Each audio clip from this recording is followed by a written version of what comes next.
Hey guys, welcome back. Neil JT here, ready for another video. Monday, Wednesdays, and Fridays. Sorry for my attire. I'm a little sweaty right now. I live in Florida and I just went for a walk.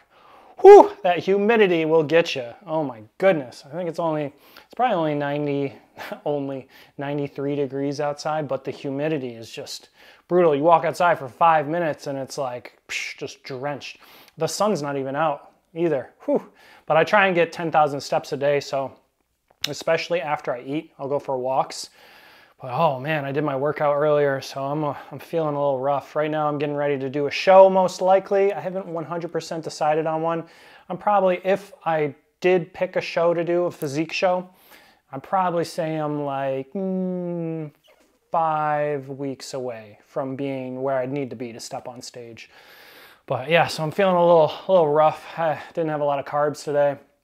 Also, I didn't eat yesterday. I fast on Sunday, so I don't eat any food. So today is a little rough for me. But anyway, we're getting way off topic. Today's video, we're talking about letting go. And this is Neil Heals. Follow me on Instagram at Neil Heals. And we're going to be talking about letting go and the positive impact it can have on your life. Oh my goodness. Letting go of all the traumas in your life, all the negative self-talk you have, all the beliefs from childhood. As soon as you learn to let go of all those things, you're going to have an abundance of everything you've ever wanted come into your life. So I talked about this in another video, but if you're essentially like you've got all this stuff inside you, all this negative stuff, right? Nothing new can come in because it's taking up all the space. So in order to get new things, a new relationship, a new girlfriend, boyfriend, a successful job, career, car, house, whatever, you need to release some of that baggage so that you can allow for new to come in, right? In the process of this, for me, what I did, and I've done a lot of research on this, there's this great book. Oh, I wish I had it in front of me. I think it's locked in my cabinet. Yep, I see it. Give me 5, well, I'll just edit it out.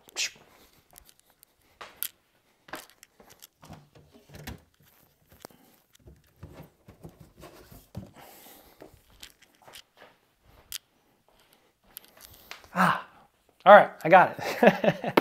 It's called Letting Go by David R. Hawkins.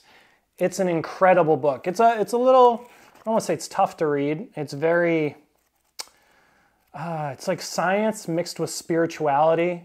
So it's very like, you're going to read it and be like, whoa, this is a whole nother level. I remember I was reading his other book, Power versus Force, which talks about the different levels of vibrations or frequencies, like, so for example, everything in the world is an energy. Everything is a frequency, a vibration. Emotions are a frequency. So like the top frequency, which is 1000, is enlightenment. And then I think peace is 750, joy is 600, and it goes down, pain, grief, pride. So each emotion has a different level. And when you can stay in these different frequencies for long periods of time, your life will change. And once you learn that everything in emotion is a frequency and how to stay in those frequencies, your life will completely change. But that book, I read that one before I read this one, and that one's tough. That's like a college professor book. Like that's a tough one, but it's definitely worth giving it a check out, maybe skim through it, look at a few different parts, getting off topic again. Letting go. So the pathway of surrender. So essentially you have to surrender to yourself. And surrendering to yourself is tough because we build up this very strong ego throughout our entire lives. It's our safety mechanism that keeps us safe. And in order to let go of that ego and to truly figure out who we are, you need to surrender to everything. You need to surrender to all your past mistakes. You need to surrender to the traumas. You need to surrender to all the bad things that have happened in your life. Accept yourself for who you are right now. So you surrender and then you accept everything. It's a lot of pain. It's a lot of pain, guys. I'm not going to lie.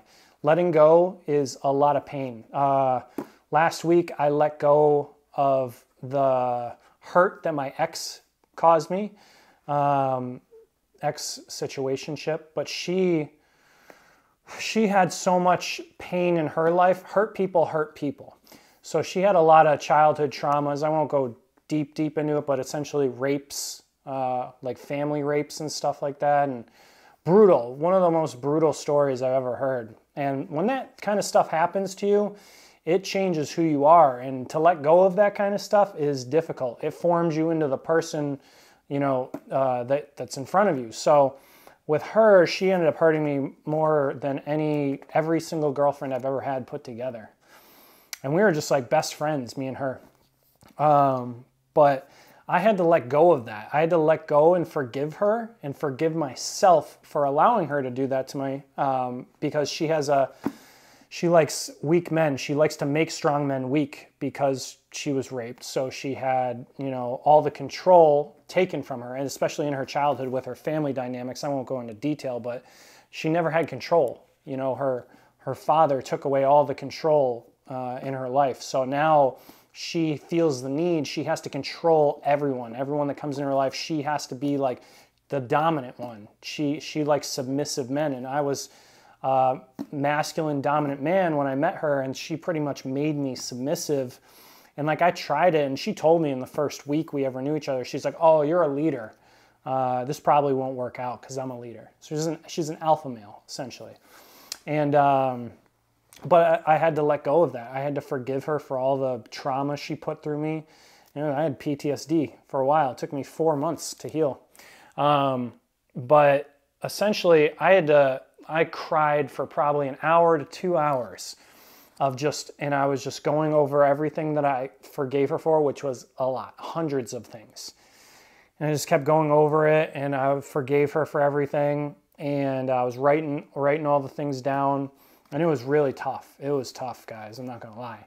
And then the hardest part, again, because you're reliving the pain, you're reliving the trauma, to let that go, it's like you're pulling the thorns out of your heart. It's rough. But on the other side of pain is growth, right? When you work out at the gym, if you pick up 5-pound dumbbells and you're just going through the motions, is there any pain in that? No. And what is the result? There is no result. You don't get anything from it. You go and pick up some heavy ass fucking weight and you move it around and you fail and you feel like you're gonna vomit. What happens? Your physique massively changes, right? It's the same thing with letting go. You go through all that past trauma, all that pain.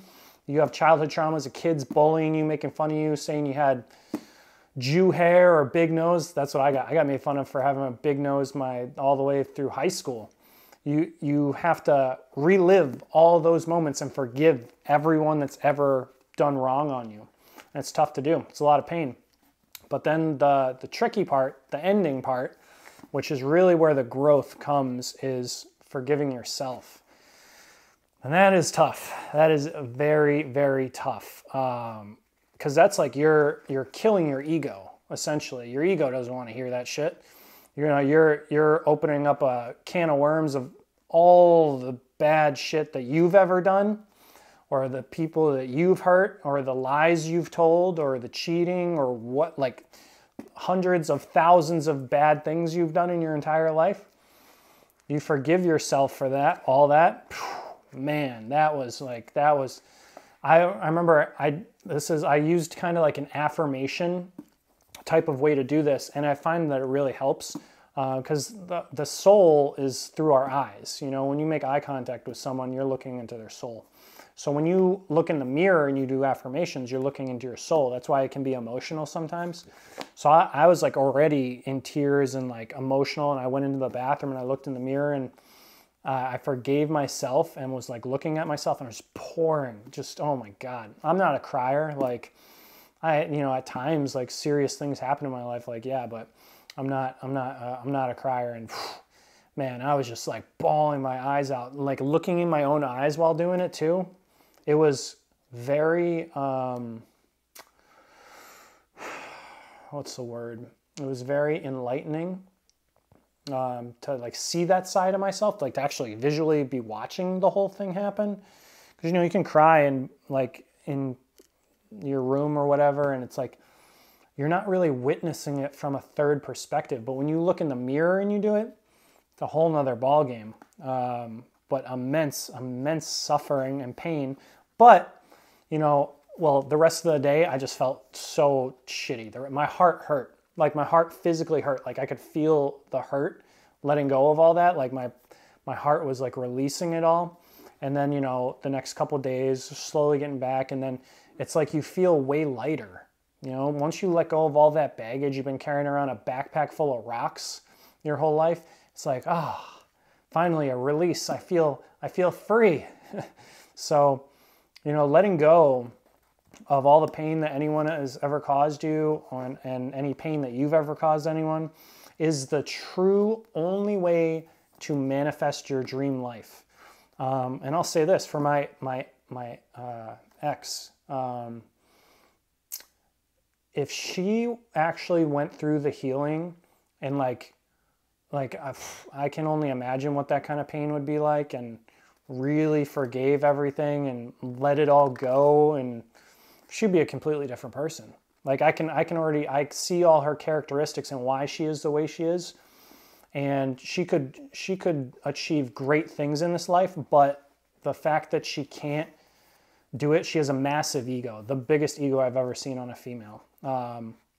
But the fact that she can't do it is putting her in karmic situations, which is toxic patterns. She's stuck in this toxic pattern loop. And the only way to get rid of toxic patterns or karmic situations, karmic people, is you have to heal and you have to let go of everything. And the problem with that is because, like I said, for her, she has to control everything. That's all she's ever known. So she has to let go of control, which her ego is going to make her not want to do that. Like that's going to be a battle. But I hope she does it. I hope she does it for herself. And because when we heal, we help the rest of the world. You know, you don't realize it, but like by you healing and taking the journey within yourself, the journey of awakening or being enlightened, woke, you heal the rest of the world. It's a service that you're doing for yourself, but the return is everyone around you benefits from it. By you holding on to pain and negativity, everything is energy, right? So if you're always, you know, you might come off happy in certain situations, but deep down you have that everything is energy. There's a negative energy there. And people can feel that. So your negative energy, you're transferring to other people. You're hurting people unknowingly, subconsciously. You don't consciously know you're doing it, but you're hurting everyone you come in contact with. So that's why it's so important to take the journey within. And like a lot of people do mushrooms, LSD, go on an ayahuasca trip, because that really brings out all the demons that you bury deep down inside. But if you don't want to go that way, I highly recommend reading this book, getting rid of all your temptations, isolating yourself, having a lot of alone time, writing, journaling, writing down all the things you've gone through, all the beliefs you think. If you have a belief that you suck at math, figure out where that came from. Work all the way back into your storyline, into your past, and be like, oh, it was because those kids made fun of me and they were like, oh, you're stupid, Neil, you're dumb in math. It came from someone else. Most of the beliefs we have are programming from other people. And if you didn't have that programming, you'd probably be good at math. I've seen it countless times where people completely get rid of the program and then they change their whole life.